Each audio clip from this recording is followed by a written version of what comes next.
Friends, आज के video में जो फर्टिलाइज़र मैं आपके साथ शेयर करने वाली हूँ उसके रिज़ल्ट देखकर आप हैरान हो जाने वाले हैं। गुलाब, गुड़हल, मोगरा, अपराजिता सभी फूलों वाले पौधों के लिए वरदान से कम नहीं है ये फर्टिलाइज़र। बस आपको इसको बनाने का तरीका आना चाहिए। तो चलिए पहले मैं आपको रिज़ल्ट दिखा देती हूँ जिन पौधों पर मैंने इसका 20 से 25 दिन पहले यूज़ किया था, क्योंकि अपने प्लांट पर यूज़ करने के बाद ही मैं आपके साथ फर्टिलाइज़र शेयर करती हूँ। ये देखिए, मेरा ये मोगरा का प्लांट है और इसमें लगातार ग्रोथ होती जा रही थी, लेकिन फ्लावरिंग नहीं हो रही थी। फूल आते थे तो इक्का दुक्का बहुत छोटे आकार के आते थे, और आप देखिए 20 दिन बाद का रिज़ल्ट है। इसमें फ्लावरिंग भी हो रही है और फूलों का आकार देखिए आप, पूरी तरह से मोगरा का फूल खिल पा रहा है। गुच्छों में इसमें कलियां बन रही हैं और फ्लावरिंग हो रही है। सभी ब्रांचेस पर कलियां बनना स्टार्ट हो गई हैं। तो आपके पौधों के साथ कुछ ऐसी ही समस्या हो रही है जिसमें प्लांट ग्रोथ तो अच्छी कर रहे हैं, हरे भरे हैं, लेकिन उनमें कलियां नहीं बन पा रही हैं या फूल बहुत कम संख्या में छोटे आकार में आ रहे हैं। तो आज के फर्टिलाइज़र में इस समस्या का समाधान होने वाला है। इसके साथ ही इस फर्टिलाइज़र का यूज़ मैंने अपने रोज़ प्लांट पर किया था। गजब का रिज़ल्ट है। इसमें आप देख रहे होंगे हर टहनी में फ्लावरिंग हो रही है और फूल कितना बड़े साइज़ में खिल रहा है। इसी तरह से इस गुलाब के पौधे के साथ दूसरी समस्या थी, इसमें बिल्कुल भी ग्रोथ नहीं हो रही थी। 20 से 25 दिन के बाद का रिज़ल्ट है। देखिए, इसमें से नई ग्रोथ भी स्टार्ट हुई है और ग्रोथ पर कलियां भी बनने लगी हैं, और इसके साथ पौधा हरा भरा स्वस्थ है। फ्रेंड्स, जब तक पौधे ग्रोथ नहीं करते हैं तब तक उनमें फूल नहीं आते हैं। तो आप इस फर्टिलाइज़र का महीने में एक बार इस्तेमाल करें। पौधे में ज़बरदस्त नई ग्रोथ होगी और प्लांट में ढेरों फूल आएंगे। सिर्फ फूलों वाले पौधे ही नहीं, इसका यूज़ आप अपने सभी प्लांट्स पर, चाहे सब्जी वाले पौधे हों, फलों वाले पौधे हों, सभी पर कर सकते हैं। बस आपको बारिश के दिनों में इसका यूज़ करते समय कुछ बातों का ध्यान रखना है, वो मैं आपको फर्टिलाइज़र बनाते वक्त बताती चलूँगी। तो चलिए स्टार्ट करते हैं फर्टिलाइज़र बनाना। आज मैं अपने इस गुलाब के पौधे पर इस फर्टिलाइज़र का यूज़ करने वाली हूँ। अभी मैं आपको इसकी कंडीशन बता देती हूँ और 20 से 25 दिन बाद इस फर्टिलाइज़र का आपको रिज़ल्ट भी दिखाऊँगी। ये पौधा ग्रोथ भी नहीं कर रहा है, ग्रोथ बहुत स्लो हो रही है इसमें, और फूल भी नहीं आ रहे हैं। देखिए, मैंने इसकी प्रूनिंग कर दी है। तो जिस भी पौधे में आप फर्टिलाइज़र का यूज़ कर रहे हैं तो उसकी काट छाँट कर दें यदि उसमें बिल्कुल भी फ्लावरिंग नहीं हो रही है। प्रूनिंग करने से प्लांट में साइड से नई ब्रांचेस निकलती हैं, पौधा घना होता है और उसमें ग्रोथ भी स्टार्ट हो जाती है। दूसरा काम, इस फर्टिलाइज़र का आप जब भी यूज़ कर रहे हैं तो एक दिन पहले मिट्टी की गुड़ाई कर दें और उसमें वाटरिंग ना करें। ड्राई मिट्टी में हमें इसका इस्तेमाल करना है। बारिश के दिनों में जब भी बारिश रुकी हुई हो और मिट्टी आपको लगता है कि ड्राई है, तब इस फर्टिलाइज़र का आप यूज़ करें। बहुत से कमेंट्स आते हैं कि बारिश के दिनों में तो मिट्टी सूखती ही नहीं है, तो ऐसा नहीं है। 24 घंटे 7 दिन बारिश नहीं होती है, बारिश रुकती है और काफ़ी अच्छी धूप निकलती है, जिस तरह से मेरे यहाँ निकल रही है। तो मैंने एक दिन पहले मिट्टी की गुड़ाई करके छोड़ दिया था इस पौधे को, और आज मैं उस लिक्विड फर्टिलाइज़र का यूज़ करने वाली हूँ। गीली मिट्टी में यदि आप फर्टिलाइज़र देंगे तो प्लांट में फंगस लगने का डर रहता है। ये सावधानी आपको ध्यान रखनी है।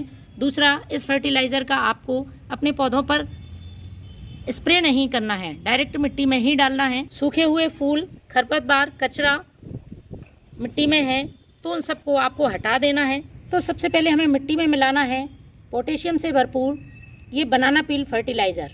बारिश के दिनों में हम सीधे ही केले के छिलके का लिक्विड फर्टिलाइज़र इस्तेमाल नहीं कर सकते हैं, क्योंकि उससे फंगस लग जाता है।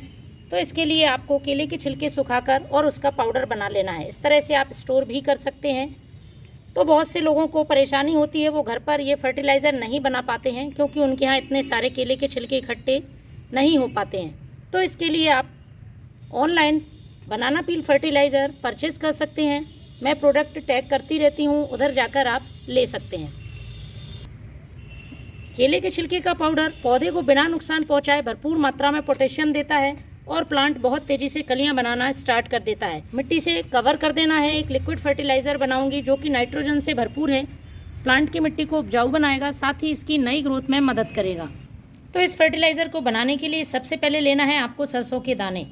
हमें ये काली वाली सरसों के दाने लेने हैं। हम सभी के घर में बहुत ही आसानी से मौजूद होते हैं, नाइट्रोजन के साथ साथ कई पोषक तत्वों से भरपूर होते हैं। इसको आपको पीस लेना है और पाउडर बना लेना है। बस हमें इसका ज़्यादा मात्रा में यूज़ नहीं करना है। 1 लीटर पानी में मैं ये मात्रा बताने वाली हूँ, उतनी ही मात्रा में आप इस्तेमाल करें। तो आपको ले लेना है एक जार और उसमें ये सरसों के दाने का पाउडर 1 छोटा चम्मच डाल देना है। इसके बाद हमें 1 लीटर इसमें पानी भर देना है। ये आगे जाकर हम डाइल्यूट करेंगे तो काफ़ी ज़्यादा फर्टिलाइज़र बन जाएगा, सीधा ही आपको प्लांट पर यूज़ नहीं करना है। इसके बाद एक और चीज़ मैं इसमें डालूँगी जो कि फर्टिलाइज़र को और भी ज़्यादा शक्तिशाली बना देगी। इससे प्लांट की मिट्टी उपजाऊ बनेगी और पौधे को पोषक तत्व मिलेंगे। ये है गुड़। बहुत से लोग कहते हैं गुड़ डालने से प्लांट में चींटी होती हैं, तो आप अच्छी तरह से फर्मेंट करके गुड़ का यूज़ करें, पौधे को किसी तरह का कोई नुकसान नहीं होगा। तो ज़्यादा मात्रा में नहीं लेना है। 1 लीटर पानी के लिए लगभग 5 ग्राम आप गुड़ ले लें। पुराना गुड़ है तो और भी अच्छी बात है, यदि नहीं है तो जो भी आपके पास गुड़ है उसी का इस्तेमाल कर सकते हैं। गुड़ मिट्टी में गुड बैक्टीरिया इंक्रीज़ करने का काम करता है। इसमें मौजूद आयरन, फॉस्फोरस और भी कई पोषक तत्व पौधे की अच्छी ग्रोथ में मदद करते हैं। तो फ्रेंड्स, 5 ग्राम गुड़ को हल्के से गुनगुने पानी में इस तरह से घोल लेना है और इस पानी को हमें इसी में डाल देना है। इसका एक और फ़ायदा ये है, फर्टिलाइज़र बनने की प्रोसेस को तेज़ कर देता है और हमारा फर्टिलाइज़र कम समय में तैयार हो जाता है।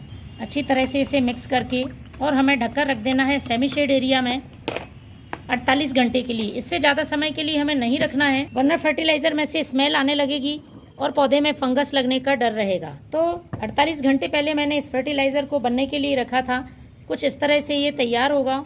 अब हमें इसको अपने प्लांट पर डालने के लिए पहले डाइल्यूट करना होगा। तो आप दोनों तरह से यूज़ कर सकते हैं, छानकर भी इसको डाइल्यूट कर सकते हैं और बिना छाने भी डाइल्यूट कर सकते हैं। तो जितना भाग आप फर्टिलाइज़र का ले रहे हैं उसका लगभग 10 गुना आपको सादा पानी मिलाना होगा।